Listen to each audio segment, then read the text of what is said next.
بسم اللہ الرحمن الرحیم۔ اردو البم کے معزز سامعین السلام علیکم۔ معرکہ حطین میں عظیم الشان فتح کے بعد سلطان صلاح الدین ایوبی رحمۃ اللہ علیہ نے میدان جنگ میں قیام کیا۔ دور تک امراء اور فوجی سالاروں کے خیمے نصب کیے گئے۔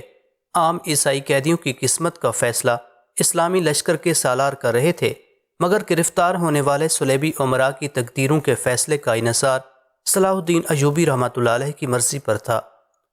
آخر سلطان نے اپنے 16 سالہ بیٹے الافضل کو خیمے میں طلب کیا۔ الافضل معرکہ حطین میں باپ کے دوش بدوش بڑی شجاعت و ذہانت کے ساتھ لڑا تھا۔ بیٹے کی اعلیٰ کارکردگی دیکھ کر بہت تعریف کی تھی اور الافضل کو مبارکباد دیتے ہوئے کہا تھا، مکمل سپاہی وہی ہے جو شجاعت کے ساتھ تدبر اور ذہانت سے بھی کام لے۔ پھر جب الافضل باپ کے خیمے میں داخل ہوا تو سلطان صلاح الدین ایوبی نے اس سے پوچھا، اسیران جنگ میں کون کون شامل ہے؟ الافضل نے اپنی لا علمی کا اظہار کیا۔ یہ اس کی پہلی جنگ تھی جس میں وہ باقاعدہ شریک ہوا تھا، اس لیے وہ عیسائی سالاروں اور امیروں سے ناواقف تھا۔ سلطان صلاح الدین ایوبی نے الافضل کو اپنے خیمے میں ٹھہرنے کا حکم دیا، پھر خادم خاص کے ذریعے اپنے دونوں چھوٹے بھائیوں ملک عادل اور ملک تقی الدین عمر کو حکم دیا کہ وہ بڑے بڑے صلیبی قیدیوں کو لے کر ان کے خیمے میں حاضر ہو جائیں۔ تھوڑی دیر بعد ہی پابائے زنجیر صلیبی امراء ندامہ سے سروں کو جھکائے ہوئے سلطان صلاح الدین ایوبی کے خیمے میں حاضر ہوئے۔ سلطان ان لوگوں سے صورتاً واقف نہیں تھے، اس لیے جنگی قیدیوں کو مخاطب کرتے ہوئے بولے، تم لوگ اپنا تعارف کراؤ اور ایک گوشے میں چپ چاپ کھڑے ہو جاؤ۔ تمام قیدی ایک ایک کر کے اپنا تعارف کراتے ہوئے سلطان صلاح الدین ایوبی رحمۃ اللہ علیہ کے سامنے سے گزرتے رہے۔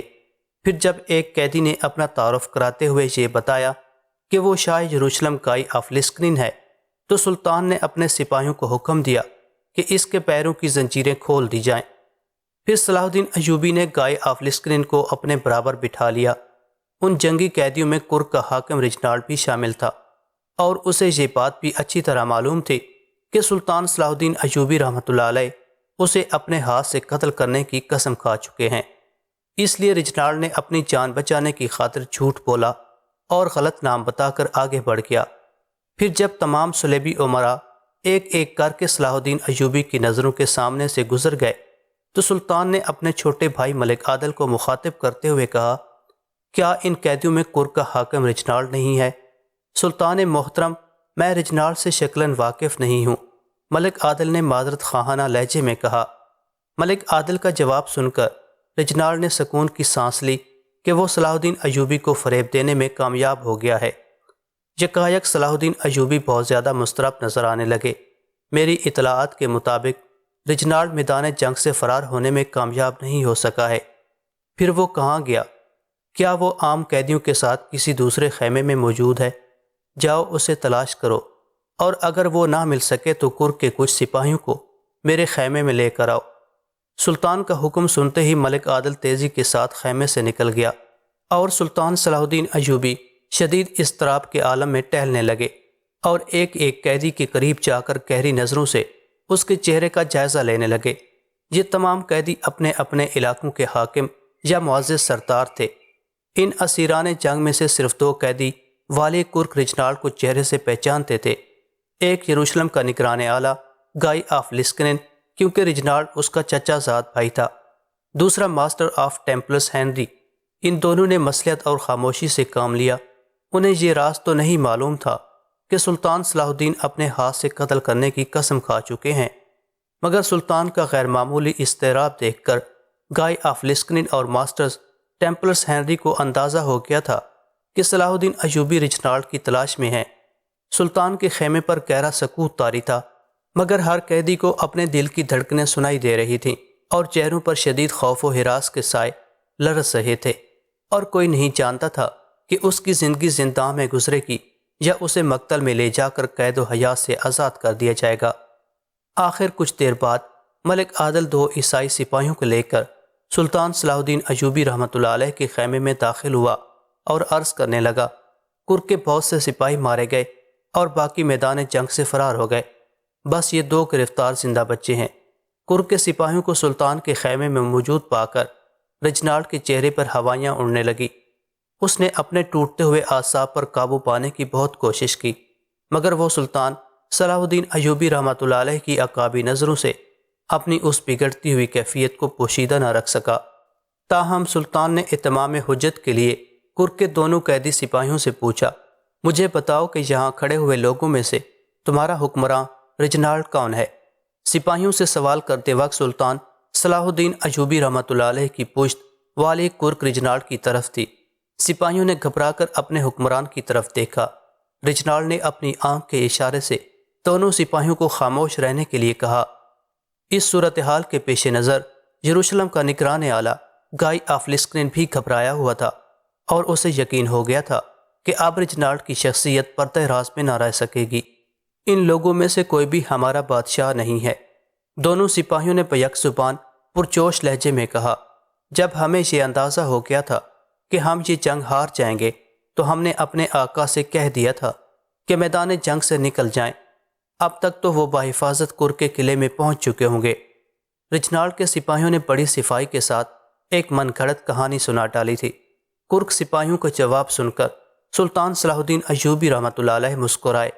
بے شک تم نے جھوٹ بولنے میں وہی مہارت دکھائی جو تمہاری قوم کی خاص عادت ہے، مگر پھر بھی تم سے اس دوران دو بڑی غلطیاں سرزد ہوئیں۔ ایک یہ کہ میرا سوال سنتے ہی تم نے گھبرا کر اپنے آقا رجنالڈ کی طرف دیکھا تھا جو میرے پیچھے کھڑا تھا۔ سلطان صلاح الدین ایوبی نے ایک ایک لفظ پر زور دیتے ہوئے کہا، تمہاری دوسری غلطی یہ ہے کہ تم نے خیمے میں موجود تمام جنگی قیدیوں کا جائزہ نہیں لیا، صرف ایک شخص کے چہرے پر اپنی نظریں مرکوز کیے رہے۔ اس کا واضح مطلب ہے کہ تم نے خیمے میں داخل ہوتے ہی اپنے حکمراں کو پہچان لیا تھا۔ تم لوگوں کو معلوم ہونا چاہیے کہ میں اس وقت رجنالڈ تک پہنچ گیا تھا جب تمہاری طلبی سے پہلے اس کے چہرے پر وحشت و بدحواسی نمایاں ہو گئی تھی۔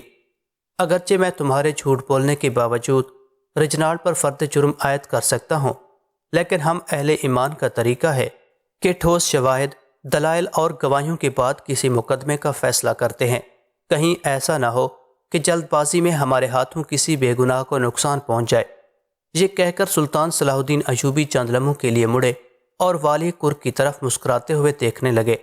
رجنالڈ کا چہرہ موت کے خوف سے زرد ہو گیا تھا۔ سلطان صلاح الدین ایوبی رحمۃ اللہ علیہ پلٹ کر دوبارہ کرک سپاہیوں سے مخاطب ہوئے، میں تمہیں سچ بولنے کا ایک اور موقع فراہم کرتا ہوں۔ اگر تم دونوں اس بات کی تصدیق کر دو کہ یہی تمہارا آقا رجنالڈ ہے تو میں تمہاری زنجیریں کھول کر تمہیں آزاد کر دوں گا۔ پھر جیسے ہی سلطان صلاح الدین ایوبی کی بات ختم ہوئی، دونوں کرک سپاہی شدت جذبات سے بے قابو ہو کر چیخنے لگے، خداوند خدا کی قسم، یہی ہمارے آقا رجنالڈ ہیں۔ کرک سپاہیوں کی گواہی مکمل ہوتے ہی سلطان صلاح الدین ایوبی نے اپنے چھوٹے بھائی ملک عادل کو حکم دیا، ان دونوں کو رہا کرنے کے ساتھ ساتھ گھوڑے بھی فراہم کر دو تاکہ یہ آسانی سے اپنے اپنے گھروں کو واپس جا سکیں۔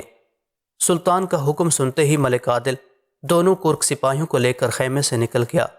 صلاح الدین ایوبی کا بیٹا الافضل بڑی حیرت سے یہ ساری کارروائی دیکھ رہا تھا۔ وہ نہیں جانتا تھا کہ اس کے بابا والی کرک رجنالڈ کے ساتھ کیا سلوک کریں گے۔ ملک عادل کے جاتے ہی سلطان صلاح الدین ایوبی رحمۃ اللہ علیہ تیزی کے ساتھ پلٹے۔ خیمے میں موجود تمام عیسائی جنگی قیدیوں نے دیکھا کہ یکایک والی مصر کی مزاجی کیفیت یکسر بدل گئی ہے۔ کچھ دیر پہلے جس شخص کے چہرے پر ٹھہراؤ اور ہونٹوں پر مسکراہٹ تھی، اب اسی چہرے پر نفرت کی آگ بھڑک رہی تھی اور آنکھوں سے قہر کے انگارے برس رہے تھے۔ یروشلم کا نگران اعلیٰ گائی آف لسکنن اور خیمے میں موجود دوسرے عیسائی امراء شدید حیرت و پریشانی میں مبتلا تھے کہ آخر سلطان صلاح الدین ایوبی رحمۃ اللہ علیہ والی کرک رجنالڈ پر اس قدر برہم کیوں ہیں۔ ابھی وہ سب کے سب اسی ذہنی الجھن میں گرفتار تھے کہ اچانک ان کی آنکھوں نے ایک عجیب منظر دیکھا۔ سلطان صلاح الدین ایوبی رحمۃ اللہ علیہ نے چند قدم آگے بڑھ کر رجنالڈ کے منہ پر 3 بار تھوکا، پھر والی کرک کو مخاطب کر کے انتہائی غضبناک لہجے میں کہا، تجھ پر اللہ اور اس کے تمام فرشتوں کی 1000 بار لعنت ہو۔ سلطان صلاح الدین ایوبی رحمۃ اللہ علیہ نے یہ الفاظ 3 بار دہرائے۔ پورے خیمے پر سکوت مرگ طاری تھا۔ پھر والی مصر تیزی سے مڑے اور دوسرے جنگی قیدیوں کو مخاطب کر کے بولے، یہ اس وقت میری نظر میں دنیا کا سب سے زیادہ ناپاک اور لعنت زدہ انسان ہے۔ اس نے 2 بار حجاز مقدس کو تباہ و برباد کرنے کی قسم کھائی تھی۔ اور ایک بار قافلے کے لوٹے جانے والے مسلمانوں نے رحم کی درخواست کی تھی تو اس مرتوت نے کہا تھا کہ اب تمہیں حضرت محمد صلی اللہ علیہ وسلم ہی آ کر بچائیں گے۔ یہ واقعہ سن کر میں نے بھی 2 بار قسم کھائی تھی کہ اگر حق تعالیٰ نے مجھے اس ملعون کے جسم پر تصرف بخشا تو میں اسے اپنے ہاتھوں سے قتل کروں گا۔ بس خالق کائنات نے مجھے میری قسم پوری کرنے کی توفیق عطا فرمائی اور اس شیطان کے ارادے کو خاک میں ملا دیا۔ یہ کہہ کر سلطان صلاح الدین ایوبی رحمۃ اللہ علیہ نے اپنی شمشیر بے نیام کی۔ موت کے خوف سے رچنارڈ کا چہرہ زرد ہو گیا تھا اور اس کا پورا جسم اس کمزور شاخ کی طرح لرز رہا تھا جو آندھی کی زد میں ہو۔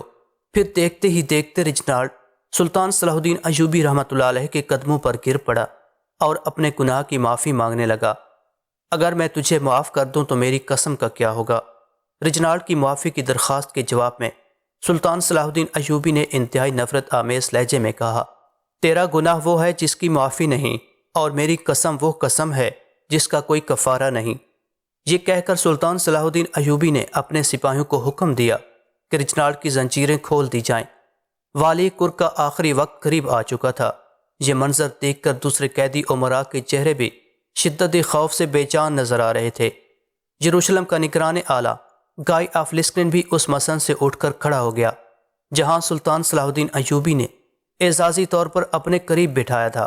مرنے سے پہلے رچنارڈ نے ہر طرح زندگی کی بھیک مانگ لی، مگر سلطان صلاح الدین ایوبی نے اپنی قسم پوری کی اور تلوار اٹھانے سے پہلے شاتم رسول صلی اللہ علیہ وسلم کو مخاطب کرتے ہوئے کہا، میری ذاتی خواہش تو یہ تھی کہ میں تیرے جسم کے ایک ایک حصے کو الگ کروں اور تجھے تڑپا تڑپا کر کئی مہینوں میں تیرے انجام کو پہنچاؤں، مگر میرے آقا صلی اللہ علیہ وسلم، ان کی ایک حدیث مبارکہ ہے کہ کسی پاگل کتے کے جسم کے بھی ٹکڑے نہ کرو، اسے ایک ہی وار میں قتل کر دو۔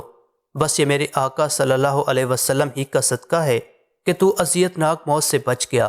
پھر دیکھنے والوں نے دیکھا کہ سلطان صلاح الدین ایوبی کی شمشیر فضا میں بلند ہوئی اور دوسرے ہی لمحے رچنارڈ کی کٹی ہوئی گردن زمین پر پڑی ہوئی تھی اور جسم تڑپ رہا تھا۔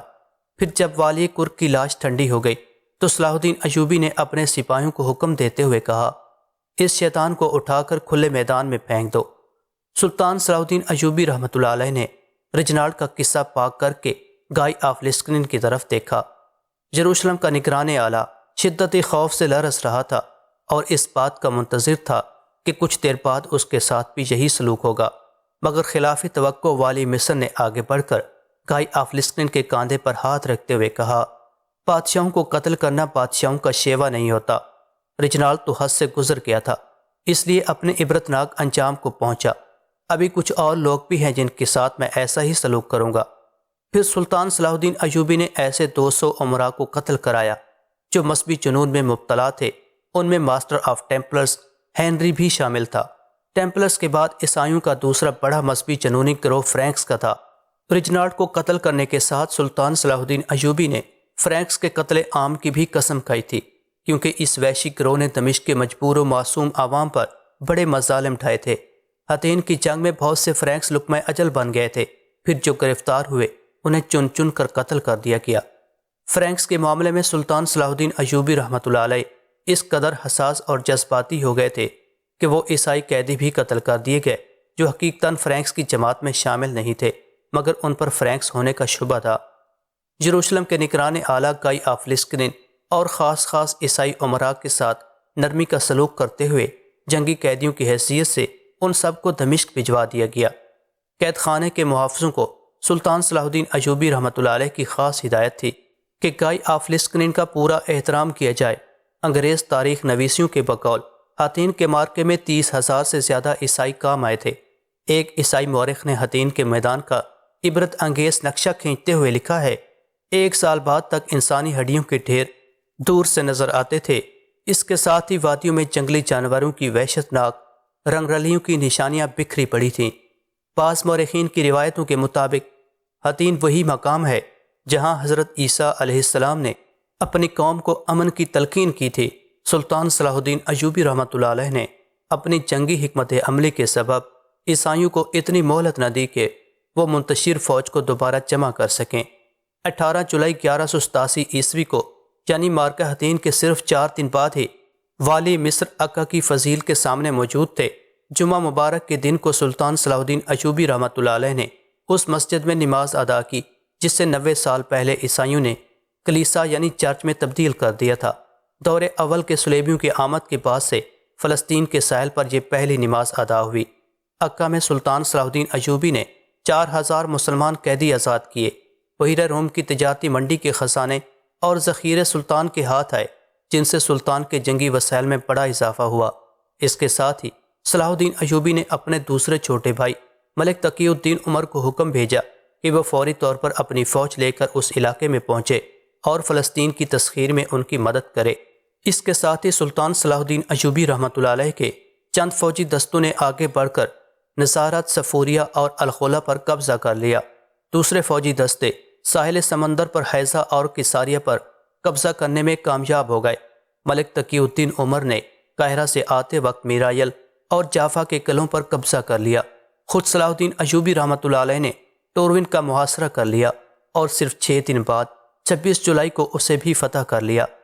پھر سلطان ساحل کی طرف بڑھے اور سرافتہ، زیتون، بیروت اور جبیل کو اگست کے پہلے ہفتے میں فتح کر لیا۔ صرف بیروت کی فوجوں نے 8 دن تک مقابلہ کیا اور پھر ہتھیار ڈال دیے۔ ہر جگہ سلطان صلاح الدین ایوبی نے عیسائی فوج اور شہر کے باشندوں کی باعزت شرائط منصور کر لیں اور انہیں امان بخش دی۔ عیسائی عوام کو بھی اس بات کا تجربہ ہو گیا تھا کہ یہ مسلمان مرد مجاہد ہر طرح قابل اعتبار ہے۔ اب پورا فلسطین مسلمانوں کے زیر اقتدار آ چکا تھا۔ صرف ساحل کے 3 شہر سور، اسکلان اور یروشلم باقی تھے۔ بالآخر سلطان صلاح الدین ایوبی نے 23 اگست کو آگے بڑھ کر اسکلان کا بھی محاصرہ کر لیا۔ اسی دوران سلطان کا چھوٹا بھائی ملک عادل بھی مصری فوج لے کر آ پہنچا۔ نتیجتاً دونوں بھائیوں نے مل کر محاصرہ اس قدر تنگ کر دیا کہ عیسائی سپاہیوں اور شہری باشندوں کا سانس لینا بھی دشوار ہو گیا۔ سلطان صلاح الدین ایوبی نے حسب معمول اسکلان کے سالار کو پیغام بھیجا کہ اگر وہ خاموشی سے ہتھیار ڈال دے تو تمام صلیبی فوجیوں اور شہری باشندوں کو سلامتی کے ساتھ اسکلان سے نکل جانے کا راستہ دے دیا جائے گا اور اس صورت میں ان کے جان و مال کو کسی قسم کا کوئی خطرہ لاحق نہیں ہوگا۔ مگر اسکلان کے فوجی سالار نے سلطان صلاح الدین ایوبی کی اس فراخ دلانہ پیشکش کا مثبت جواب دینے کی بجائے وہی مزے کا خیز دعویٰ کیا جو دوسرے صلیبی سالاروں کا شیوا تھا۔ اسکلان کے سالار نے انتہائی متکبرانہ لہجے میں جواب دیتے ہوئے کہا، یہ اسکلان ہے، کوئی دوسری عیسائی ریاست نہیں کہ جس پر آسانی کے ساتھ کوئی کافر حکمراں قابض ہو جائے گا۔ ہم آخری سپاہی اور خون کے آخری قطرے تک اسکلان کی حفاظت کریں گے۔ پھر جب اس سرزمین پر خداوند خدا کا کوئی نام لیوا باقی نہیں رہے گا تو سلطان کو اختیار ہے کہ وہ ہماری لاشوں کے ساتھ جیسا چاہے سلوک کرے۔ واضح رہے کہ عیسائی بادشاہ مسلمانوں کو کافر کہہ کر پکارتے تھے۔ سلطان صلاح الدین ایوبی رحمۃ اللہ علیہ کی پیشکش کے جواب میں اسکلان کے فوجی سالار نے بھی اسی بدترین مذہبی تعصب کا اظہار کیا تھا۔ سلطان صلاح الدین ایوبی اپنی فطرت کے مطابق خون ریزی اور جنگ و جدال سے حتی الامکان گریز کرتے تھے۔ اسکلان کے مسئلے کو حل کرنے کے لیے والی مصر نے تدبر اور سیاست سے کام لیتے ہوئے دمشق سے گائی آف لسکرین کو اسکلان طلب کیا اور اس سے کہا کہ وہ اسکلان کی فوج کو ہتھیار ڈالنے کی پیشکش کرے۔ اس کے بدلے میں اسکلان کے باشندوں کے ساتھ ساتھ یروشلم کے نگران اعلیٰ کو بھی رہائی دے دی جائے گی۔ گائی آف لسکرین نے اسکلان کے فوجی سالار کو سلطان کا پیغام بھیجا مگر اس کے ارادے میں کوئی تبدیلی نہیں آئی۔ 15 دن تک اسکلان کی فوج نے سخت مزاحمت کی مگر جب انہیں اندازہ ہو گیا کہ سلطان صلاح الدین ایوبی رحمۃ اللہ علیہ اس فوجی مہم کو انجام تک پہنچائے بغیر کسی طرح بھی ٹلنے والے نہیں تو اسکلان کا ایک نمائندہ قلعے سے نکل کر سلطان صلاح الدین ایوبی رحمۃ اللہ علیہ کے لشکر کی طرف بڑھا۔ یہ نمائندہ شاہ یروشلم گائی آف لسکرین کے نام اپنے سالار کا خصوصی پیغام لے کر آیا تھا۔ وہ پیغام یہ تھا کہ اگر شاہ یروشلم ہمارے جان و مال کی سلامتی کی ضمانت دے تو ہم اسکلان کا قلعہ سلطان صلاح الدین ایوبی کے حوالے کرنے کے لیے تیار ہیں۔ یہ پیغام سن کر گائی آف لسکرین نے بڑی بے چارگی کے عالم میں صلاح الدین ایوبی رحمۃ اللہ علیہ کی طرف دیکھا۔ شاہ یروشلم تو خود سلطان کی قید میں تھا اور والی مصر کے رحم و کرم کے سہارے اب تک زندہ تھا، پھر ایک قیدی دوسروں کے جان و مال کی تحفظ کی ضمانت کس طرح دیتا؟ صلاح الدین ایوبی رحمۃ اللہ علیہ نے گائی آف لسکرین کی آنکھوں میں چھائے ہوئے شکستگی اور مایوسی کے غبار کو دیکھا، پھر باوقار انداز میں مسکراتے ہوئے شاہ یروشلم سے مخاطب ہوئے، آپ اسکلان کے باشندوں کی سلامتی کا وعدہ کر لیں، انہیں ہر ممکنہ سہولت فراہم کی جائے گی اور یہ ایک مرد مومن کا وعدہ ہے۔ آخر 4 ستمبر 1187 کو جمعہ کے دن اسکلان پر مسلمانوں کا قبضہ ہو گیا۔ اسکلان کے تمام باشندے اپنے ساز و سامان کے ساتھ بخیر و عافیت قلعے سے نکل گئے۔ سلطان صلاح الدین ایوبی نے شاہ یروشلم قائی آف لسکنن کو دمشق اس لیے بلایا تھا کہ وہ اسکلان کی فوج سے مذاکرات کر کے قلعہ خالی کرا دے۔ اگر شاہ یروشلم اپنی کوشش میں کامیاب ہو جاتا ہے تو اسے بھی آزاد کر دیا جائے گا، لیکن اسکلان کے سالار نے قائی آف لسکنن کی اس پیشکش کو مسترد کر دیا تھا۔ پھر جب وہ مجبور ہو گیا تو خود اس نے شاہ یروشلم سے درخواست کی کہ وہ سلطان سے عیسائیوں کی سلامتی کی ضمانت طلب کرے۔ اس طرح سلطان صلاح الدین ایوبی رحمۃ اللہ علیہ اور شاہ یروشلم کے درمیان ہونے والا معاہدہ ختم ہو چکا تھا۔ اگر والی مصر چاہتے تو زندگی بھر قائی آف لسکنن کو اپنی قید میں رکھتے، لیکن سلطان فطری طور پر انتہائی اعلیٰ ظرف اور رحم دل انسان تھے۔ اسکلان کے قلعے پر قبضہ مکمل ہو جانے کے بعد سلطان نے شاہ یروشلم کو مخاطب کرتے ہوئے کہا، میری اس فتح میں تمہاری کسی کوشش یا تدبیر کو کوئی دخل نہیں، لیکن پھر بھی میں تمہیں آزاد کرتا ہوں۔ اگر تمہارے دل میں ذرا برابر بھی سچائی اور دیانت موجود ہے تو یروشلم جا کر اپنی قوم کو بتانا کہ ہم مسلمان کس طرح افائے عہد کرتے ہیں۔ اس کے بعد سلطان صلاح الدین ایوبی نے قائی آف لسکنن اور اس کے تمام امراء کو رہا کر دیا اور اس کے ساتھ ہی سفر کی تمام سہولتیں بھی فراہم کر دیں۔